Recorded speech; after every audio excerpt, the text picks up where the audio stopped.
स्वागत है आप सभी का tech study ITI YouTube channel पर ITI electrician theory first years के सीबीटी एग्जामिनेशन क्वेश्चंस की सीरीज में आज हम लोग करेंगे मॉड्यूल 13 जो कि आपका ट्रांसफार्मर एंड ये आपका लास्ट मॉड्यूल है और क्लास नंबर है ये 21। इसके पहले की 20 क्लासेस अगर आपने नहीं देखी हैं तो ज़रूर देखिएगा उनको।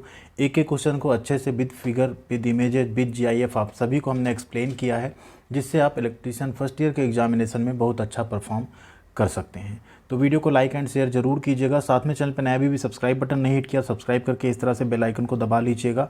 और आप हमारे साथ सभी तरह के अपडेट व पीडीएफ पाने के लिए टेलीग्राम पे भी जुड़ सकते हैं, टेक स्टडी आईटीआई सर्च करके या डिस्क्रिप्शन में दी गई लिंक के थ्रू। बाकी डिस्क्रिप्शन में आपको employability skill first year, workshop calculation science first year, साथ में इंजीनियरिंग ड्राइंग फर्स्ट ईयर की प्लेलिस्ट मिल जाएगी। उनसे आप जाके उन सब्जेक्ट्स की भी अच्छी स्टडी कर सकते हैं।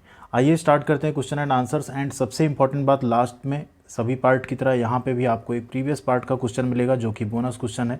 उसका आंसर आप लोगों को करना है सही सही कमेंट बॉक्स में। जिनके भी आंसर सही होंगे उस पर हम लाइक और रिप्लाई भी जरूर करेंगे। इसके बाद एक क्लास आपकी और आएगी, क्लास नंबर 22। उसमें आपका फर्स्ट ईयर पूरा इसी 22 क्लासेज में कंप्लीट हो जाएगा। निमी एंड भारत स्किल्स का जो क्वेश्चन है वो क्वेश्चन नंबर 218 यहाँ पे, which type of transformer used for high frequency application. देखिए यहाँ पूछ रहा है उच्च आवृत्ति अनुप्रयोग के लिए किस प्रकार के ट्रांसफार्मर का उपयोग किया जाता है। Ring core transformer, ferrite core transformer, silicon steel core transformer या ग्रेन ओरिएंटेड कोर ट्रांसफार्मर। तो देखिए यहाँ पे हाई फ्रिक्वेंसी का जहाँ भी अनुप्रयोग होगा वहाँ पे हम लोग यूज़ करते हैं फेराइट कोर ट्रांसफार्मर, और इसमें लॉसेस भी आपके सबसे ज़्यादा कम होते हैं। ठीक, तो फेराइट कोर यूज़ करने से हम लोग क्या करते हैं, जो आपका कोर लॉस होता है, फिर आपका कॉपर लॉस होता है। ठीक है, तो कोर लॉस को हम लोग यहाँ पे नियंत्रित कर लेते हैं इस केस में। तो राइट आंसर आपका क्या हो गया, फेराइट कोर ट्रांसफार्मर। आप सब ने देखे होंगे फेराइट कोर ट्रांसफार्मर। यहाँ पे जो कोर होगी वो फेराइट की बनी होती है, इस तरह से आप देख सकते हैं। या दूसरा भी आपको एक फिगर और दिखाएंगे आने वाले जो और होंगे। यहाँ पे तो नॉर्मली कोर ट्रांसफार्मर का एक फिगर हमने रख दिया आपके लिए। अगला क्वेश्चन है यहाँ पे, What the relationship between primary voltage E1 V1 and secondary voltage E2 V2 in a ideal transformer। देखिए यहाँ पे बात की गई आइडियल यानी एक आदर्श ट्रांसफार्मर की। आदर्श ट्रांसफार्मर का मतलब होता है जिसमें ना तो कोई कॉपर लॉस है, मतलब सब कुछ लगभग जीरो है। उसकी इफिशियंसी कितनी 100% है, जो कि एक्चुअल में पॉसिबल नहीं होता, बट यहाँ पे थ्योरेटिकली पॉसिबल होता है। तो आइडियल ट्रांसफार्मर के केस में क्या होगा, ट्रांसफार्मर देखिए आप सबने देखा है। अगर यहाँ पे एक जस्ट फिगर बनाना चाहें तो ये हो जाता है आपका ट्रांसफार्मर का कोर। ठीक है, ये आपकी हो गई मान लीजिए प्राइमरी वाइंडिंग। ठीक, देन यहाँ पे सेकेंडरी वाइंडिंग। अब अगर यहाँ बात करें तो यहाँ मान लीजिए आपका करंट I1 है, वोल्टेज V1 है और EMF यहाँ पे E1 है। इधर सेम आपका E2 है, I2 है एंड V2 है। ये आपकी सेकेंडरी कॉइल होती है, सेकेंडरी वाइंडिंग। ये आपकी प्राइमरी वाइंडिंग होती है। तो जिस केस में यहाँ लॉसेस जीरो हो जाएंगे, सारा रेजिस्टेंस जीरो, सब कुछ जीरो हो जाएगा आदर्श ट्रांसफार्मर के केस में, उस केस में आपका क्या होगा, E1 जो है वो V1 के बराबर हो जाएगा एंड E2 जो है वो V2 के बराबर हो जाएगा। तो राइट आंसर आपका क्या हो गया यहाँ पे, E1 is equal to V1 and E2 is equal to V2। यही आपका यहाँ पे राइट आंसर होगा। अगला क्वेश्चन है 220 number, what the function of conservator in transformer. एक ट्रांसफार्मर में कंजर्वेटर का कार्य क्या है। तो ट्रांसफार्मर में जो कंजर्वेटर होता है आप सबने देखा होगा, एक ऊपर के पोर्शन में ट्रांसफार्मर के ऊपर एक शेप जैसा बना रहता है। अभी यहाँ पे हम आपको दिखाने वाले भी हैं। तो उसका बेसिकली काम क्या होता है, ट्रांसफार्मर जनरली आपके क्या होते हैं, ऑयल कूल्ड होते हैं। ठीक है, कई बार क्या होता है जब ट्रांसफार्मर पे बहुत लोड आता है, आपने देखा होगा जैसे ठंड में मान लीजिए लोगों के घरों में कम अप्लायंसेस चलते हैं हीटर के अलावा, तो लोड कम होता है। या संडे के दिन जनरली लोड बढ़ जाता है क्योंकि घरों पे लोग रहते हैं, टीवी ये सारी इक्विपमेंट्स यूज़ कर रहे हैं। गर्मियों में सभी एसी यूज़ कर रहे हैं। तो कई बार लोड बढ़ने पर क्या होता है, उसमें ऑयल में जो है ऑयल लेवल होता है उसमें एक्सपेंसन होने लगता है। एंड उस लोड की वजह से जो उसमें एक्सपेंसन होता है, अगर उसे हम कहीं और अलाउ ना करें तो ट्रांसफार्मर हमारा नुकसान हो सकता है, ट्रांसफार्मर हमारा फट सकता है। तो उसके लिए यहाँ पे कंजर्वेटर लगाया जाता है। वो एक्सपेंशन के बाद कहाँ पहुँच जाए, कंजर्वेटर में, फिर से लोड कम हो तो फिर से वापस कंजर्वेटर से ट्रांसफार्मर में आ जाए। ठीक है, ये यहाँ पे एक टिपिकल ट्रांसफार्मर का आप देख सकते हैं फिगर। इसमें आपको कई चीज़ें देखने को मिल जाएंगी। ठीक, जैसे यहाँ पे अगर बात करें, आपका एक बकहोल्स रिले लगा होता है। ठीक है, जिसे हम लोग यहाँ पे गैस प्रेरित रिले भी कहते हैं। साथ ही साथ यहाँ पे जैसे आपका ट्रांसफार्मर है, यहाँ पे एक कंजर्वेटर लगा हुआ है, आपका कूलिंग फ़ैन हो गया। ठीक, एंड इसी में आपको ब्रीदर लगा होगा। ठीक है, जिसे हम क्या कहते हैं, डिहाइड्रेटिंग एक ब्रीदर लगा होगा जिसमें सिलिका जल भरी होती है। तो इन सबसे रिलेटेड भी क्वेश्चन आगे आएगा तो हम उस पर ज़रूर बात करेंगे। अगला क्वेश्चन है यहाँ पे, which loss of transformer is determined by short circuit test. देखिए ट्रांसफार्मर के दो तरह के टेस्ट आपके होते हैं, एक होता है आपका ओपन सर्किट टेस्ट, ठीक है, एक होता है आपका ओपन सर्किट टेस्ट एंड एक होता है आपका शॉर्ट सर्किट टेस्ट।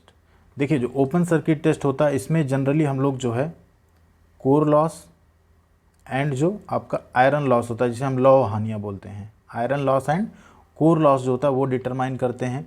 और शॉर्ट सर्किट टेस्ट जो होता है इससे हम लोग यहाँ पे वाइंडिंग या जिसे हम कहते हैं कॉपर लॉस, वाइंडिंग किसकी रहेगी आपकी, कॉपर की, तो वाइंडिंग लॉस या कॉपर लॉस जो है हम लोग शॉर्ट सर्किट से डिसाइड करते हैं। तो यहाँ पे कौन सा राइट आंसर हो जाएगा आपका, कॉपर लॉस हम शॉर्ट सर्किट द्वारा जो है निर्धारित करते हैं।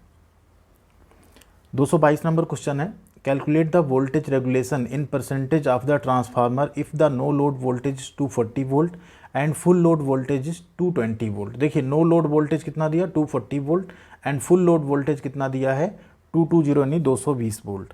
तो इसका एक फार्मूला होता है आपका, ठीक है, ये निकालने का जो है इसका एक फार्मूला होता है आपका, उसी से हम लोग डायरेक्ट इसको निकाल सकते हैं, परसेंटेज में कैलकुलेट कर सकते हैं।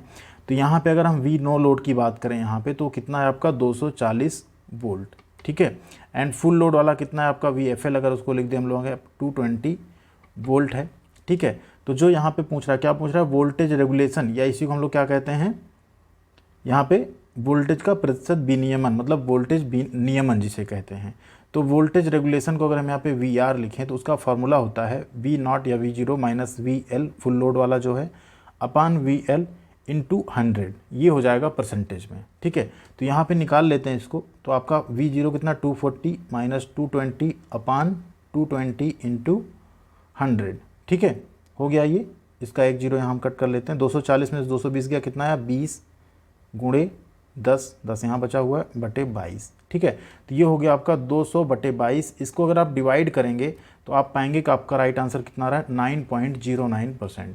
क्या हो गया 9.09%।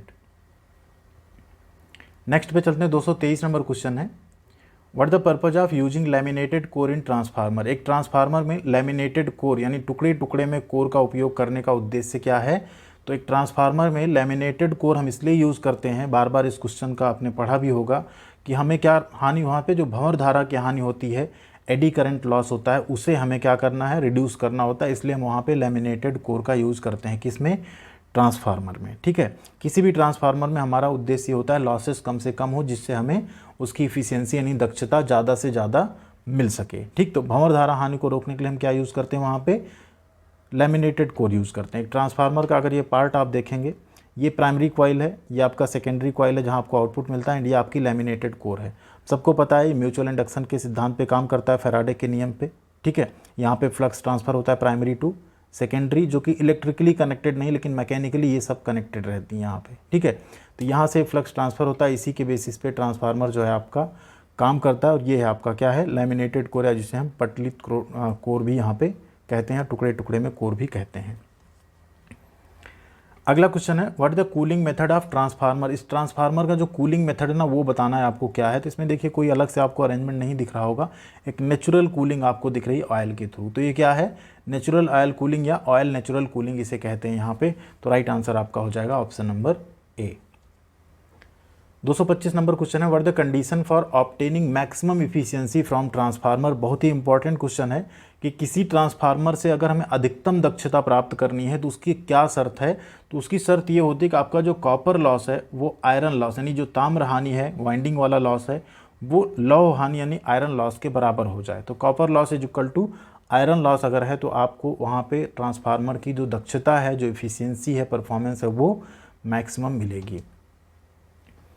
Next question 226 number, what the function of top float switch off Buchholz relay in transformer. Transformer में जो बकहोल्स रिले है उसके शीर्ष फ्लोट स्विच का काम क्या है। जो टॉप पे एक फ्लोट स्विच होती है उसका काम क्या है।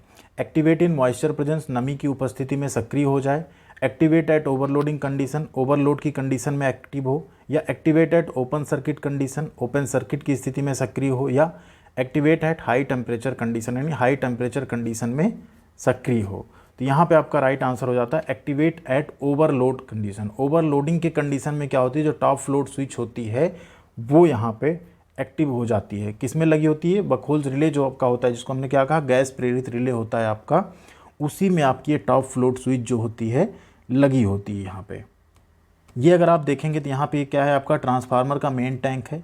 यहाँ से कंजर्वेटर के रास्ते में आपको ये बकहोल्स रिले लगाया गया है, ठीक है, क्या है, बकहोल्स रिले।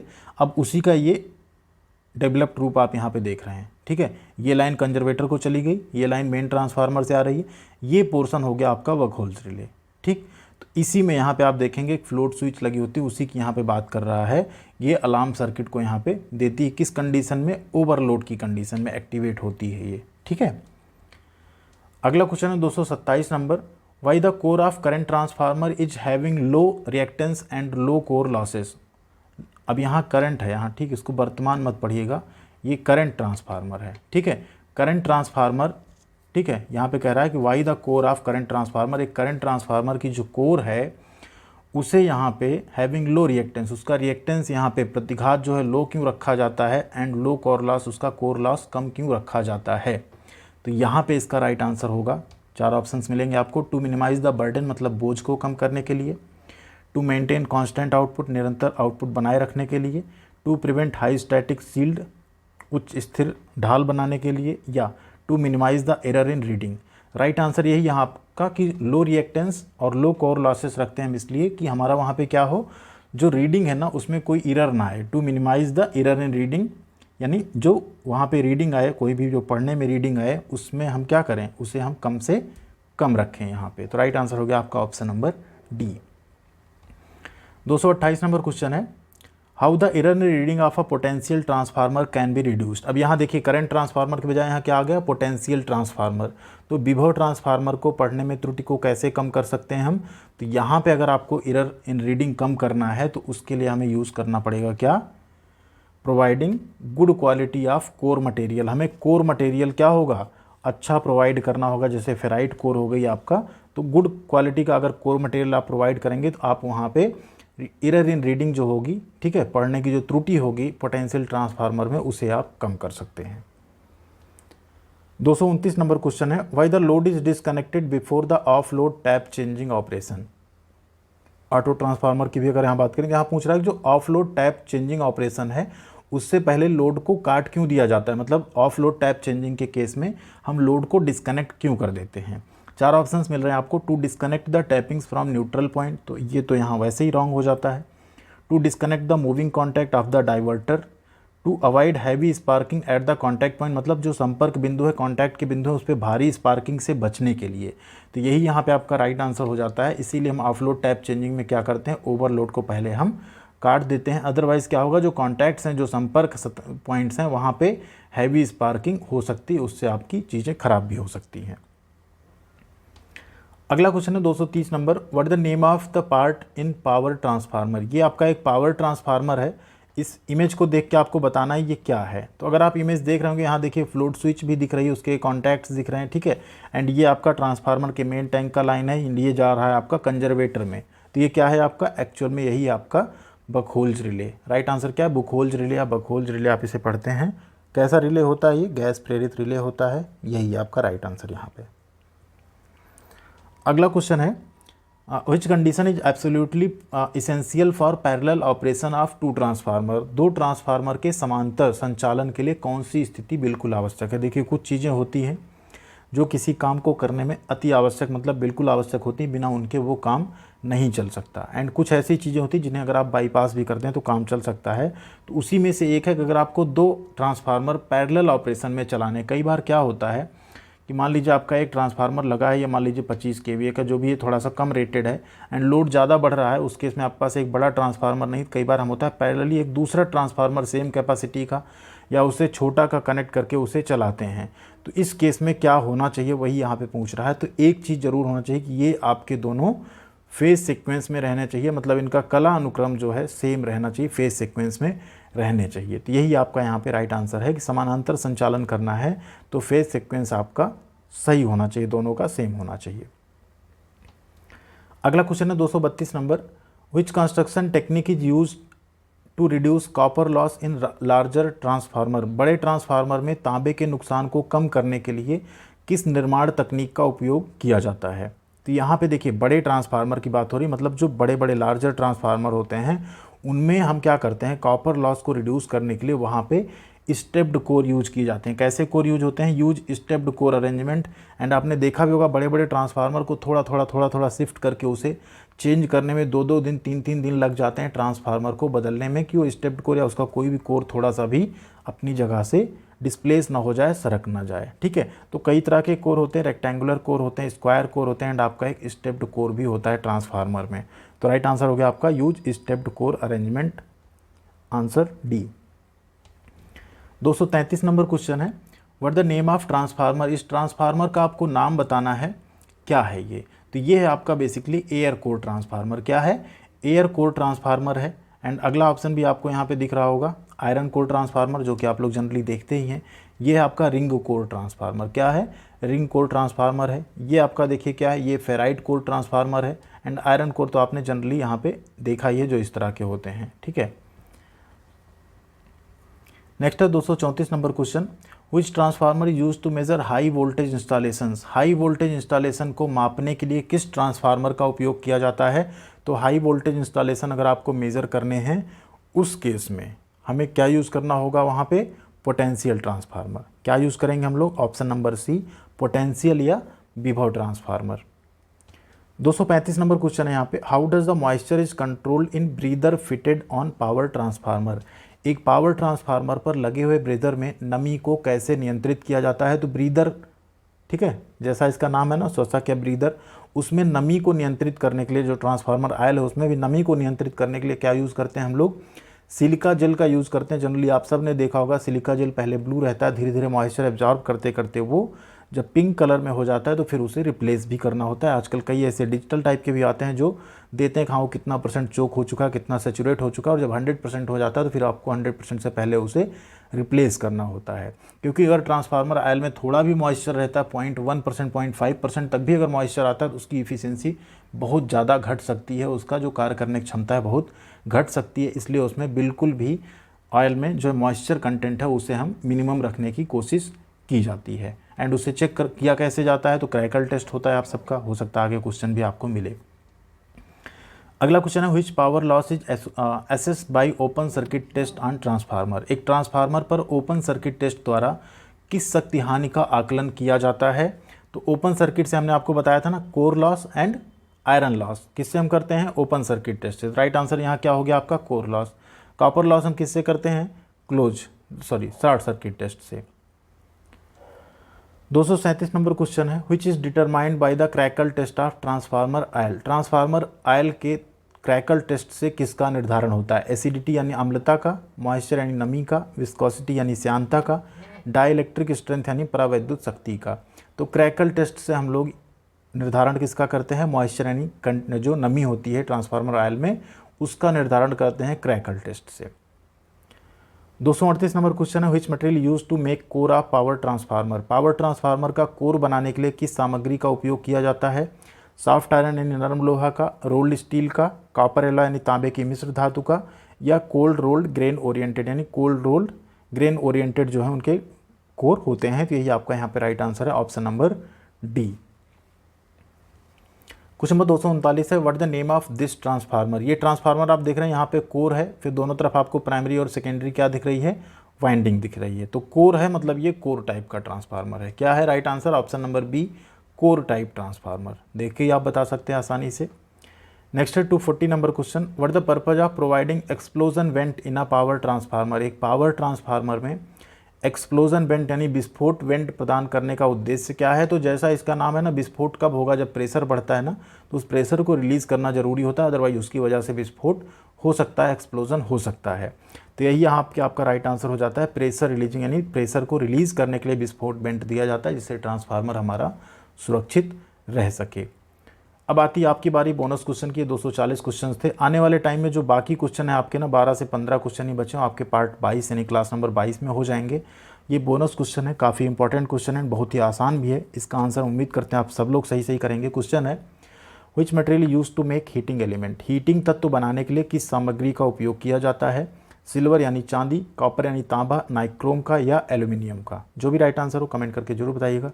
एंड वीडियो कैसी लगी वो भी बताइएगा। लाइक और शेयर आपने जरूर किया होगा, नहीं किया तो कीजिएगा। एंड अभी भी सब्सक्राइब बटन नहीं हिट किया, सब्सक्राइब कर लीजिएगा। मिलते हैं अगली अपडेट साथ अगली वीडियो में। ख्याल रखिएगा अपना।